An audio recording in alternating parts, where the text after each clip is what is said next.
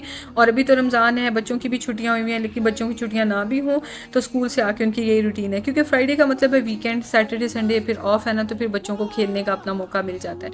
खैर, तो मैंने अबाया वगैरह हैंग करके, मेरे पास अभी और कोई काम नहीं था सिवाय इसके कि मैंने सूरह कहफ पढ़नी थी और वो मैं पढ़ने के लिए बैठ गई। अच्छा, मुझे पता है कि अच्छा लगता है, मुझे हमेशा रेसिटेशन के साथ अच्छा लगता है और अभी तक भी मतलब यानी मैं रेसिटेशन लगाती हूँ मुस्लिम प्रो ऐप के ऊपर और साथ साथ मैं कुरान पढ़ती हूँ। तो बहुत ही मज़ा आता है, क्योंकि ख़ुद से पढ़ रही हूँ तो मेरी रेसिटेशन तो है नहीं, लेकिन यह है कि फिर वो एक जो क्या कहते हैं कि जो एक कंफर्ट मिलता है ना कुरान पढ़ने में, वो रेसिटेशन के साथ ही मिलता है। तो कोई बात नहीं, खुद को रेसिटेशन नहीं आती तो किसी भी अच्छे कारी की लगा के तो उनके साथ पढ़ के ना तो बहुत सुकून मिलता है। बस उसमें सिर्फ ये होता है कि फिर ओवर स्पीड नहीं हम कर सकते। कुरान को वैसे भी ठहर ठहर के पढ़ना चाहिए और रेसिटेशन के साथ तो वैसे भी ठहर ठहर के ही होता है, तो मज़ा भी आता है। चलिए, आपसे गपशप लगते हुए ये भी काम हो गया। मैंने सूरह कहफ पढ़ी और उसके बाद फिर मैं चली गई किचन में, क्योंकि ज़रा सा भी लेट हो जाए बस फिर तो टाइम यूँ निकल जाए।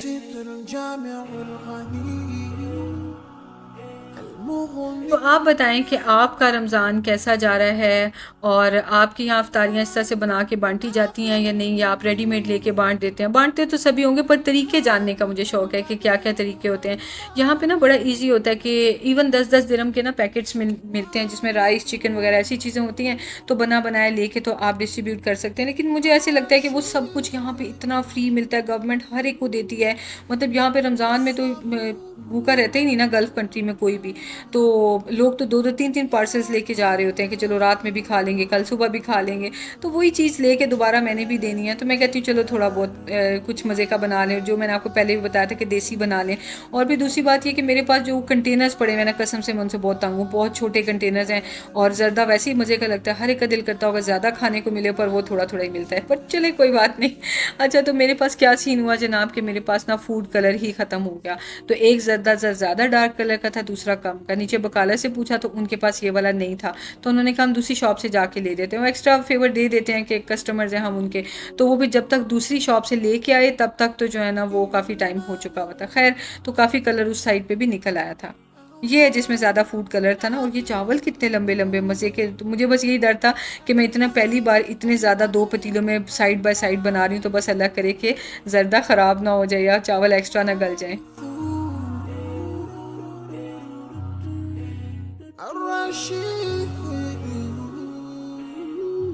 ज़र्दा की रेसिपी तो मेरा ख़्याल है मैंने सऊदी अरब में थी जब ये वाली रेसिपी मैंने आपसे शेयर की थी, और मैं हमेशा इसी तरह बनाती हूँ।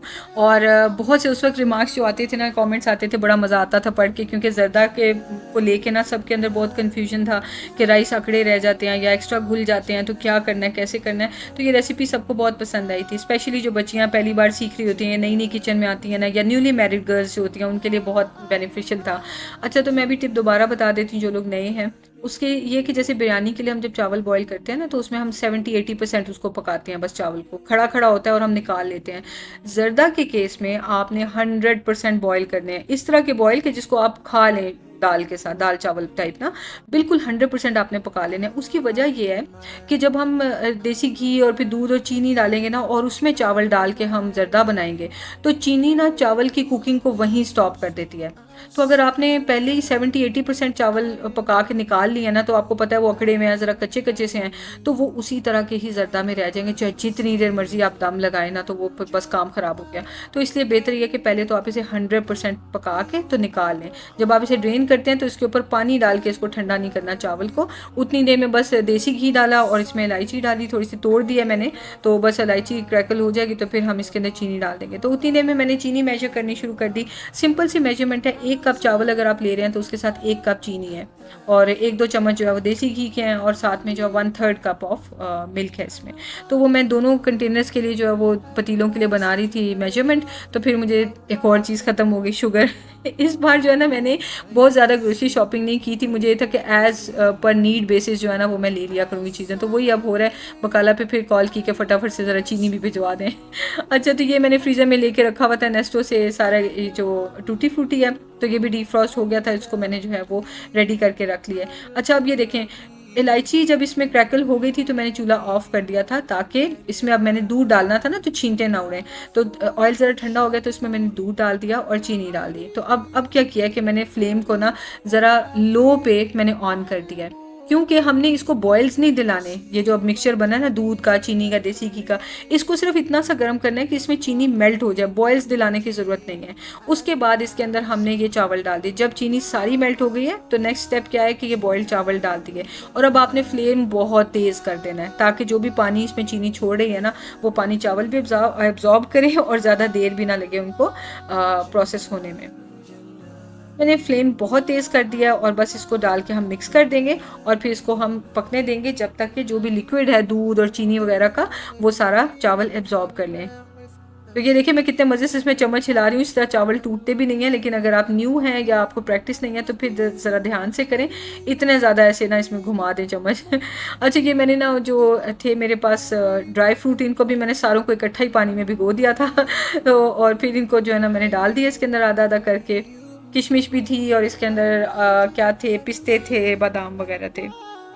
तो इनको भी मैं इसके अंदर मिक्स कर दूंगी, और तब तक ये थोड़े और पक जाएंगे, और बस हम इसको जब पानी ड्राई हो जाएगा तो फिर हम थोड़ा सा दम दे देंगे। तो उतनी देर मैंने क्या किया, ये टाइम क्या नज़र आ रहा है, 3:30 या 4:30। तो ये देखिए इस टाइम पे मैं फ्री हो गई थी, ज़र्दा ऑलमोस्ट तैयार होने वाला हो गया था।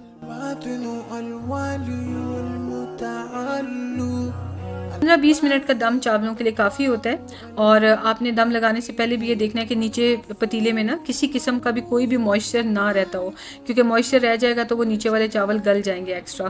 तो इसलिए अच्छी तरह से नीचे से आपने इसको ड्राई करना है और फिर दम लगाना है। अच्छा, मैंने साथ ही इनको कंटेनर्स में डालना शुरू कर दिया, क्योंकि यहाँ पे ना अफ्तारी 3-4 बजे के करीब उनकी गवर्नमेंट की गाड़ी आती है और अफ्तारी बांट देते हैं। तो ज़्यादातर लोग उसी वक्त ही अवेलेबल होते हैं, तो वो फिर हम भी तभी बांटते हैं ना, बाद में पता नहीं कोई अवेलेबल हो या नहीं।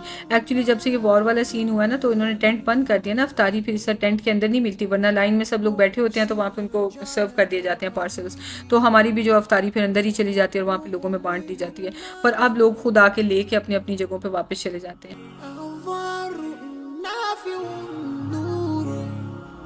हमें आया लाइफ सेवर जो है ना, रेस्क्यू करने, और हमें ने हेल्प शुरू करा दी, क्योंकि मुझे लग रहा था कि खुद ही कंटेनर्स में डालना निकाल के रखना ज़रा मुश्किल हो रहा था, और मैं इन लोगों को बुला भी नहीं रही थी। मैंने कहा रोज़ा रखा हुआ, थके बैठे मैं सारे, तो चलो ठीक है कोई नहीं, मैंने तो करना ही है, खैर है। लेकिन हामी कहते कि मामा मैं भी हेल्प करा दूंगा तो फिर मुझे भी अजर मिलेगा, तो इस खुशी में हामी आके हेल्प कराने लग गया था।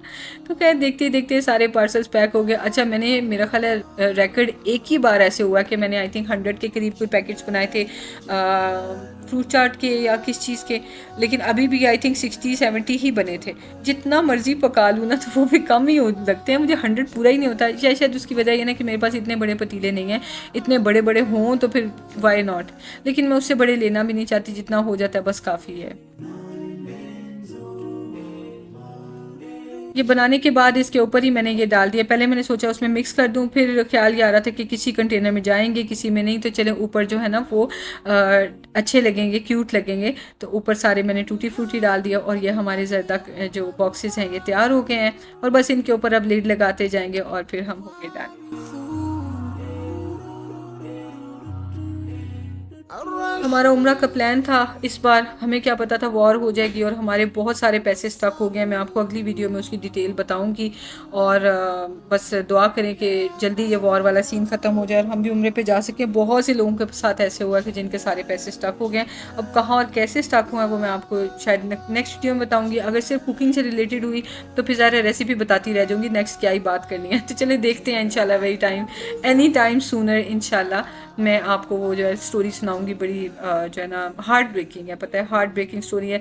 लास्ट ईयर हम लोग उम्रे पे जा नहीं सके क्योंकि मेरी सर्जरी हुई थी, तो डॉक्टर ने लॉन्ग ट्रैवल से मना किया था, और इस साल जो है वो वैसे वॉर का सीन हो गया तो हम उम्रे पे जा नहीं सके। तो चले अल्लाह ताला से दुआ है, अल्लाह ताला तो अपने हर बंदे को जो है वो आने के लिए दरवाजे खुले हैं अल्लाह के घर के। ऐसा नहीं कि अल्लाह बुलावा भेजेंगे तो कोई आएगा, कोई ज़्यादा नेक है कोई नहीं नेक है। बस सिर्फ ये है कि कोई वसीला बन जाए तो इंसान चला जाता है, वसीला ना बने तो चले अल्लाह के हवाले। जैसे हमारे पास वसीला भी था, फाइनेंस सब थे, पर अभी हम लोग नहीं जा सके, तो कोई बात नहीं, इंशाल्लाह अगली बार से। तो बस इस उम्मीद पे होते हैं, और अल्लाह ताला से पॉजिटिविटी का उम्मीद भी नहीं यकीन होता है, तो इंशाल्लाह हो जाएगा। खैर बातें करते करते आपसे सारा काम हो गया। मिस्टर मिशारी तो वापस आ गए, और फिर मैंने कहा जाओ ज़रा जाके ना तो थोड़ा सा सवाब आप भी समेट लो, क्योंकि आपने कोई सवाब नहीं समेटा, जाके बांट के आओ।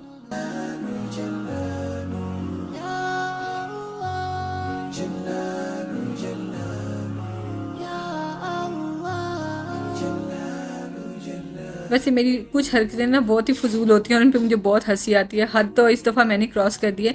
खुद तो मैंने वहाँ पे अफ्तारी बांट दी, थोड़े से चावल रख भी लिए अपने लिए भी, लेकिन वहाँ से ही अफ्तारी फ्री की लेके आ गए क्योंकि मैंने और कोई अफ्तारी बनाई भी नहीं थी। तो शराद कहते बाहर से लाते, मैंने कहा नहीं ना, नीचे फ्री का मिलता है तो वो क्यों ना खाएं, आप लेके आए नीचे से पार्सल्स। तो फिर ये गवर्नमेंट की तरफ से इफ्तार मिला करती है, तो मैंने सोचा आपसे भी शेयर करती हूँ। इसमें होते हैं राइस और मोटा सा चिकन का पीस होता है, और ग्रिल्ड चिकन होता है ये, और साथ में लबन और डेट्स और ऑरेंज और पानी। तो ये सब चीज़ें होती हैं, और माशाल्लाह क्वांटिटी इतनी होती है कि आराम से पेट भर जाता है। और पता है ज़्यादातर यही मिलते होते हैं हर जगह, राइस और चिकन, राइस और चिकन। ये हमारे जो है ना ये गल्फ़ कंट्रीज़ की ये फेमस जो है ना कब्सा फेमस डिश होती है। तो चलें हमने भी फ्री की इफ्तारी कर ली, बहुत मज़ा आया। मिलते हैं नेक्स्ट वीडियो में, टेक केयर, अल्लाह हाफिज़।